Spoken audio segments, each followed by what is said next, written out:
Hello and welcome to this week's episode of Wisdom in the Best Books and Films, where we find bite-sized nuggets of truth and use them to become better people.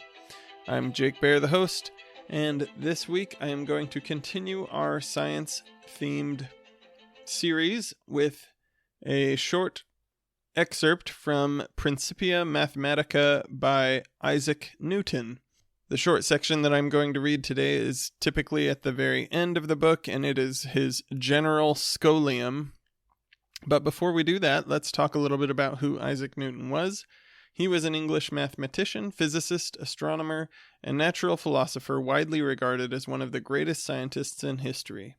He laid the foundations for classical mechanics, optics, and calculus, fundamentally shaping the scientific revolution. Born on January 4th, 1643 in Woolsthorpe, Lincolnshire, England, he was born premature and fatherless. Newton had a difficult childhood.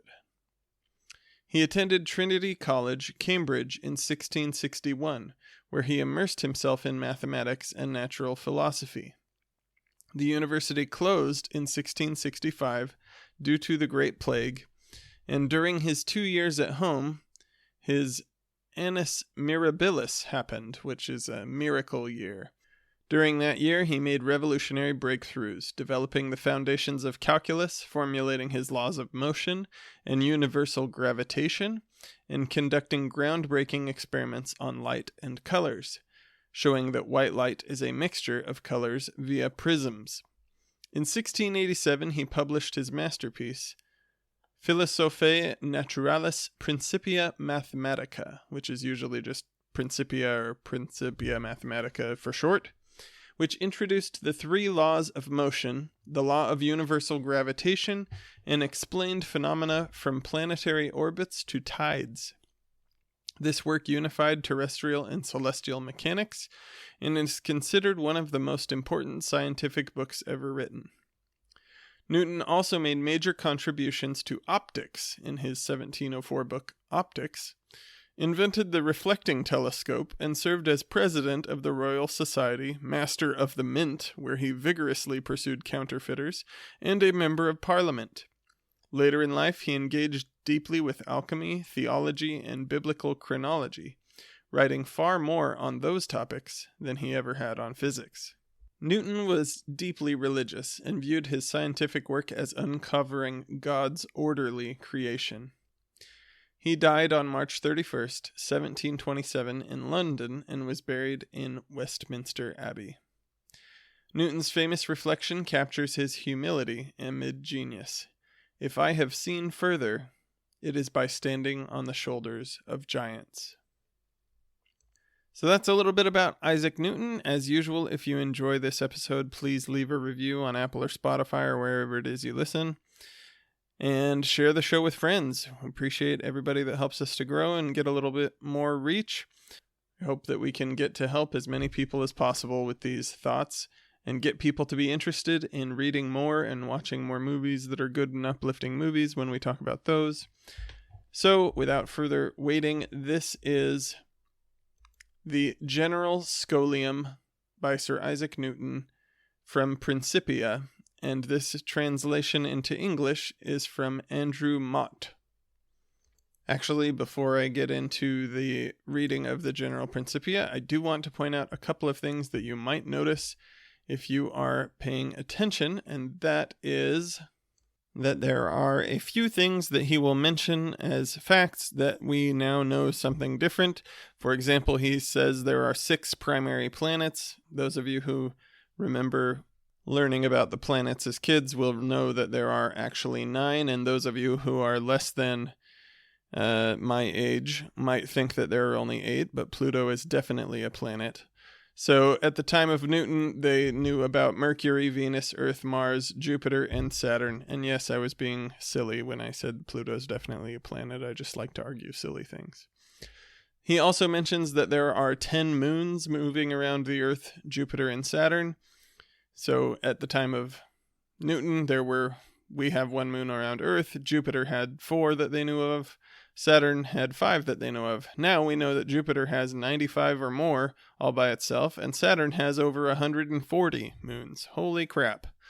So there's a few things that if you know a whole bunch about kind of the planets in the solar system, and some things like if you know about orbits and comets and things, he'll say things that are slightly different than what we think now.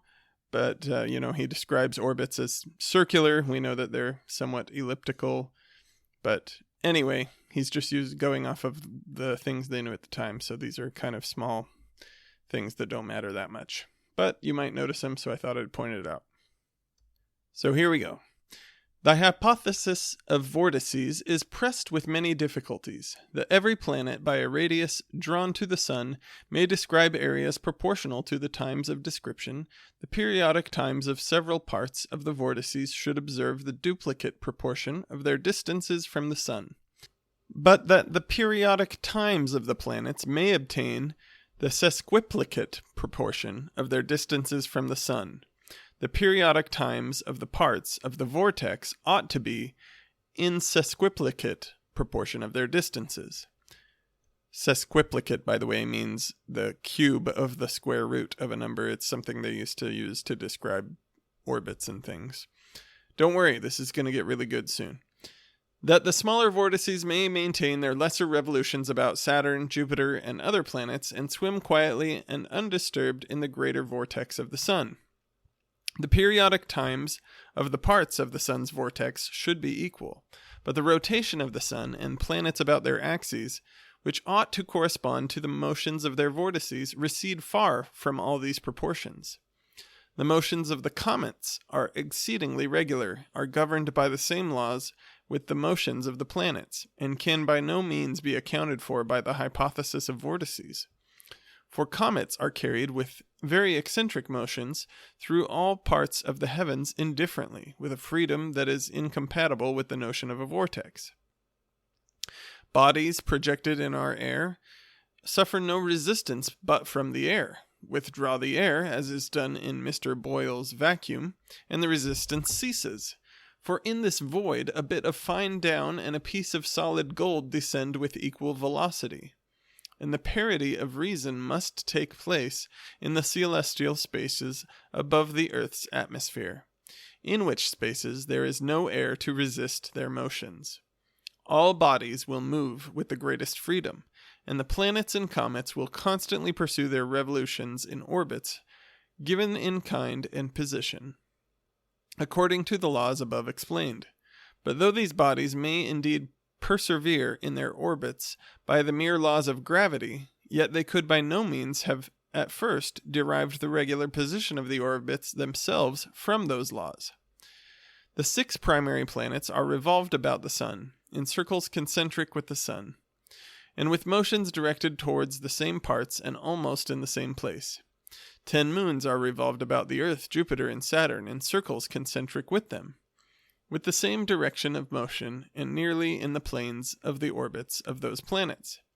But it is not to be conceived that mere mechanical causes could give birth to so many regular motions, since the comets range over all parts of the heavens in very eccentric orbits, for by that kind of motion they pass easily through the orbs of the planets, and with great rapidity, in their aphelions, which an aphelion is the point in an orbit where they are farthest from the sun. A planet is farthest from the sun. Where they move the slowest and are detained the longest, they recede to the greatest distances from each other, and thence suffer the least disturbance from their mutual attractions. This most beautiful system of the sun, planets, and comets could only proceed from the counsel and dominion of an intelligent and powerful being. And if the fixed stars are the centers of other like systems, these being formed by the likewise counsel, must all be subject to the dominion of one, especially since the light of the fixed stars is of the same nature with the light of the sun, and from every system of light passes into all other systems. Unless the systems of the fixed stars should, by their gravity, fall on each other mutually, he hath placed those systems at immense distances one from another. This being governs all things, not as the soul of the world, but as Lord over all. And on account of his dominion he is wont to be called Lord God, or, universal ruler. For God is a relative word, and has a respect to servants. And deity is the dominion of God, not over his own body, as those imagine who fancy God to be the soul of the world, but over servants. The supreme God is a being eternal, infinite, absolutely perfect. But a being, however perfect, without dominion, cannot be said to be Lord God. For we may say, my God, your God, the God of Israel, the God of gods, and Lord of lords, but we do not say, my eternal, your eternal, the eternal of Israel, the eternal of gods. We do not say, my infinite, or my perfect. These are titles which have no respect to servants. The word God usually signifies Lord, but every Lord is not a God. It is the dominion of a spiritual being which constitutes a God. A true, supreme, or imaginary dominion makes a true, supreme, or imaginary God. And from his true dominion, it follows that the true God is a living, intelligent, and powerful being, and from his other perfections that he is supreme or most perfect. He is eternal and infinite, omnipotent and omniscient. That is, his duration reaches from eternity to eternity, his presence from infinity to infinity. He governs all things and knows all things that are or can be done. He is not eternity and infinity, but eternal and infinite. He is not duration and space, but he endures and is present. He endures forever and is everywhere present, and by existing always and everywhere he constitutes duration and space, since every particle of space is always, and every indivisible moment of duration is everywhere. Certainly the Maker and Lord of all things cannot be never and nowhere. Every soul that has perception is, though in different times and in different organs of sense and motion, still the same indivisible person.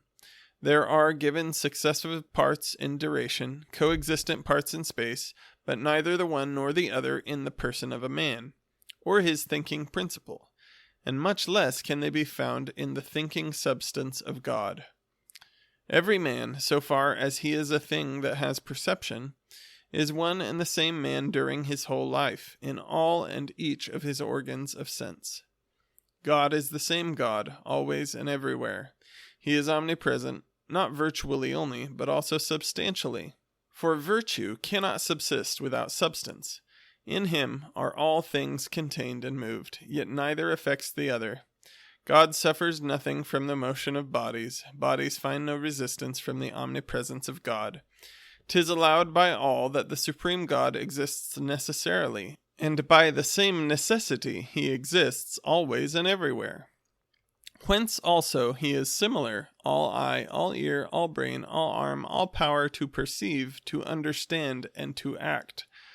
But in a manner not at all human, in a manner not at all corporeal, in a manner utterly unknown to us.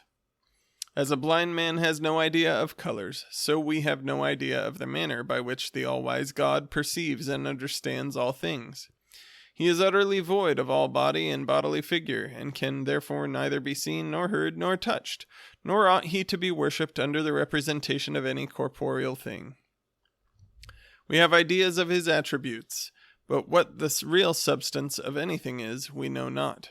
In bodies we see only their figures and colors, we hear only the sounds, we touch only their outward surfaces, we smell only the smells and taste the savors, but their inward substances are not to be known, either by our senses or by any reflex act of our minds.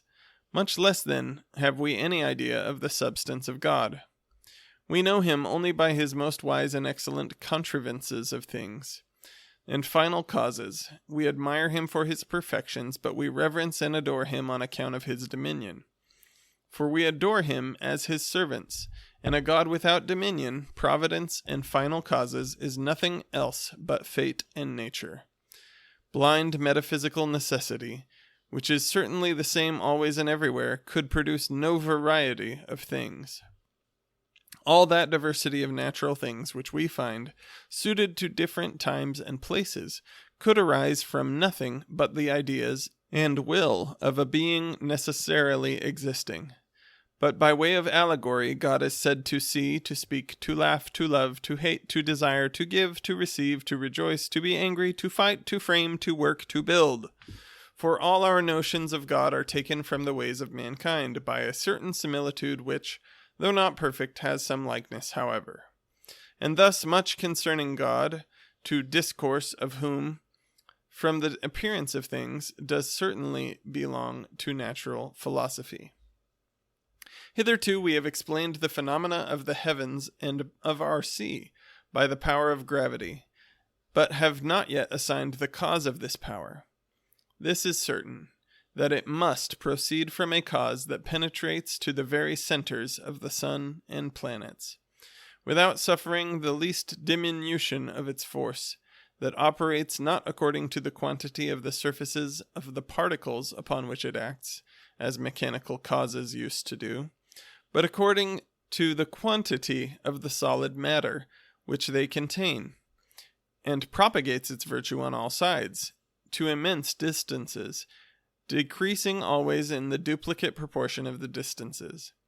Gravitation towards the sun is made up out of the gravitation towards the several particles of which the body of the sun is composed, and in receding from the sun decreases accurately in the duplicate proportion of the distances, as far as the orb of Saturn, as evidently appears from the quiescence of the aphelions of the planets. Nay, and even to the remotest aphelions of the comets, if those aphelions are also quiescent. But hitherto I have not been able to discover the cause of those properties of gravity from phenomena, and I frame no hypotheses. For whatever is not deduced from the phenomena is to be called an hypothesis, and hypotheses, whether metaphysical or physical, whether occult qualities or mechanical, have no place in experimental philosophy.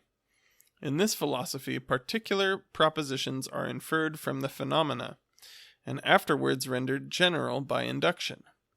Thus it was that the impenetrability, the mobility, and the impulsive force of bodies, and the laws of motion and of gravitation were discovered.